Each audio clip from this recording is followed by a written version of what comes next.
మీలో ఎంతమందికి పప్పుచారు అంటే ఇష్టం? వేడివేడి అన్నంలో పప్పుచారు వేసుకొని, అప్పడాలు వేసుకొని తింటే చాలా బావుంటుంది. ఇప్పుడు మనం ఆ పప్పుచారు రెసిపీని ఎలా చేయాలో ఈ వీడియోలో చూద్దాం రండి.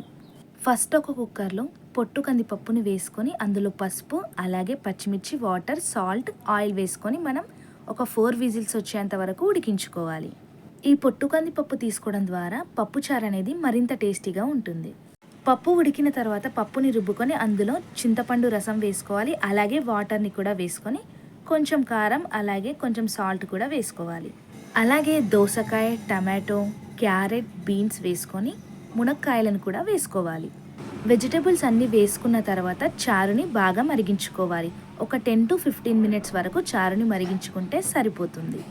చారు మరిగేలోగా పోపు కోసం స్టవ్ ఆన్ చేసుకొని ఒక కడాయిని పెట్టుకొని ఆయిల్ హీట్ చేసుకొని అందులో జీలకర్ర, ఆవాలు, చిన్నగా కట్ చేసుకున్న ఎల్లిపాయ, పచ్చిమిర్చి, కరివేపాకు, కొత్తిమీర వేసుకొని ఆయిల్లో ఫ్రై అవ్వనివ్వాలి. అలాగే 1 స్పూన్ పసుపు వేసుకొని బాగా మిక్స్ చేసుకొని ఒక 2 మినిట్స్ పాటు అలానే వేయించుకోవాలి. పోపు రెడీ అయిపోయినట్టే. ఈ పోపుని తీసుకెళ్ళి మరుగుతున్న పప్పుచారులో వేసుకొని బాగా మిక్స్ చేసుకోవాలి. పప్పుచారులో కొంచెం ఇంగువ పొడి, అలాగే కసూరి మేతి, జీలకర్ర మెంతుల పొడి, 1 స్పూన్ వరకు షుగర్ వేసుకుంటే మనకి పప్పుచారు అనేది మరింత టేస్టీగా ఉంటుంది. ఎంతో రుచికరమైన పప్పుచారు రెడీ అయిపోయినట్టే. పప్పుచారుని వేడివేడి అన్నంలో తింటే చాలా బాగుంటుంది. మీరు కూడా ఒకసారి ట్రై చేయండి. Thank you.